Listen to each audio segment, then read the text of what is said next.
Now, we shall discuss about the turbulent time in Russia. We discussed how did the socialism got its seeds sown in Russian land.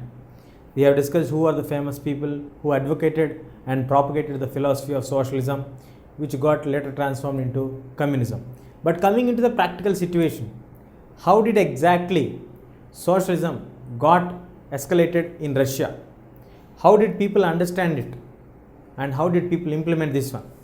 This all we will try to understand through these revolutions. The first revolution struck Russia in 1905. So let us find out the course of the revolution. First of all, in 1905, the revolution plays a very key role. Why it plays a very key role? Because the Russians, a very large country, lost to a very small country. So let us find out what are the problems that made Russia to become internally weak. Here we have three political parties which we discussed earlier: the liberals, the social democrats and the social revolutionaries. These three parties are having different views and different ideologies. They were never together before.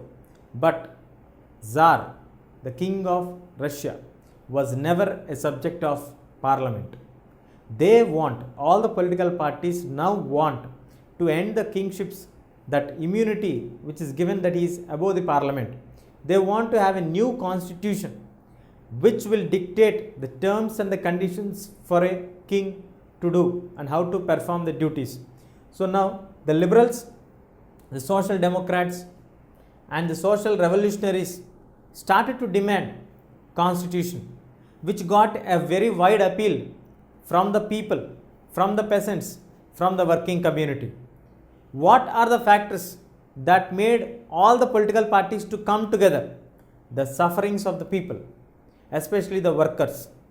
Let us see here. In 1904, workers got filled with n number of problems.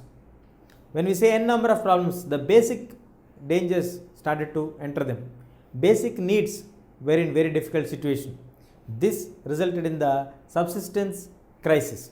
First of all, the prices shooted up of the basic bread and everything. When the prices were going up, the wages should also be increased in par with the growth of the prices of the commodities. But here, in reverse factor, the wages were cut down by 20%, which made many people to get dissatisfied and push them into the poverty lines, because they are not able to cope up with the basic needs what they need daily. They are not able to buy a proper food for them and their family. So they were in the vicious circle now. As the situation changed, many people were thrown out of the jobs. 1,10,000 workers at St. Petersburg gathered and went on strike, demanding reduction of the working hours and also increase in the wages. So this shows for us that how severe the people are suffering. A huge gathering happened. Nearly 1,10,000 is not a small number. These all people gathered demanding the reduction of the working hours. Before it was 12 to 15 hours, as we discussed earlier. 12 to 15 hours. For namesake, we have certain laws, but they were easily broken up by the factory owners. So it was very difficult for the government to control the working hours of the people. So the workers themselves formed as associations. Many associations came together and started to do the strikes, blocking all the works, and they also further demanded that they want a tremendous hike in their wages, especially the daily wages, which were reduced by 20%. So these all factors were the key basic factors which were triggered the 1905 revolt. Let's find out what happened next.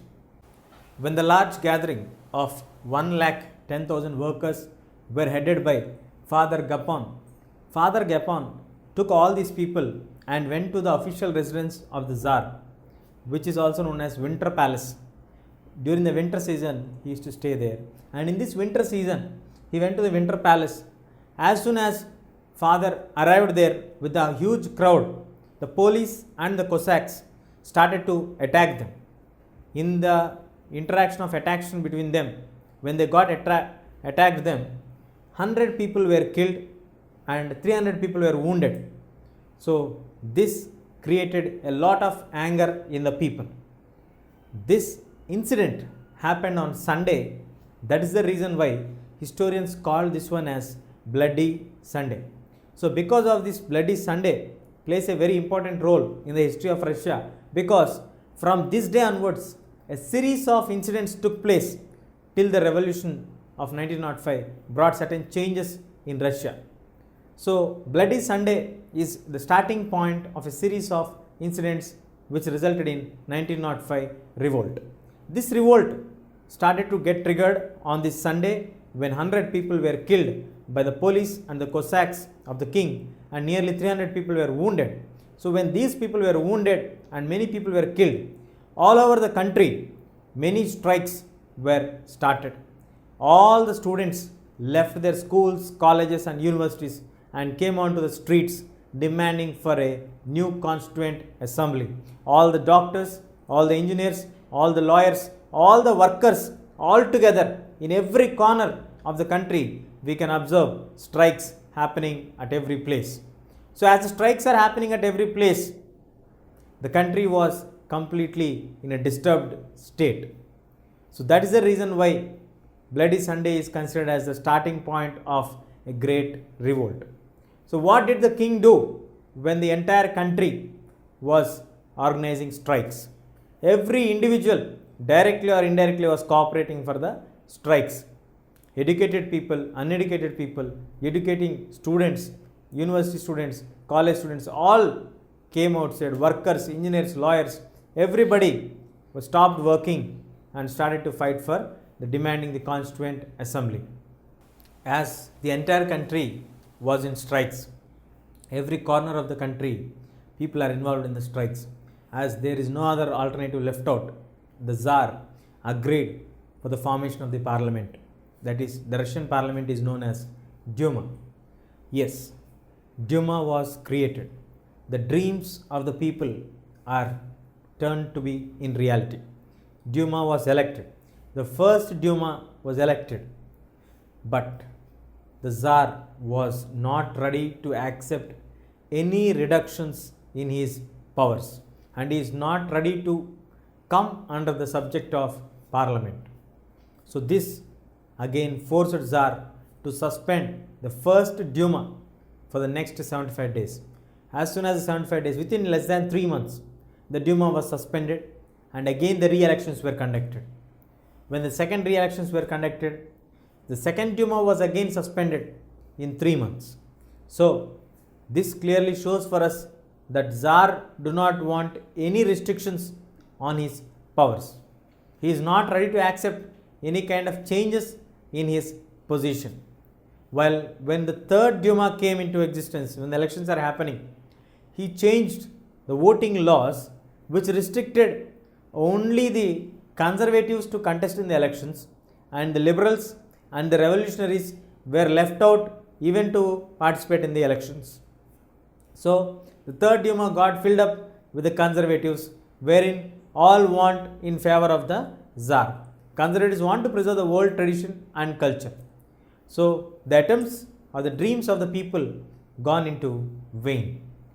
1905 revolt gathered the people together, motivated the people to come together, but could not achieve any great ends. There are many workers who participated. All the people took to strikes on the streets, stopped working after the Bloody Sunday incident, and finally they could not get any success from this one. Yes, Duma was created, parliamentarians were elected, but for namesake. King was not ready to accept any changes in his position. Later on, he went on to an extent where he changed off the existing laws which in relation to voting, and he brought only the conservatives into the Duma and restricting the liberals and the revolutionaries even contesting into the parliamentary elections. So this revolt could not see any great changes in Russia. If you like this video, please give a thumbs up. Please subscribe to our channel to get more videos on CBSE syllabus.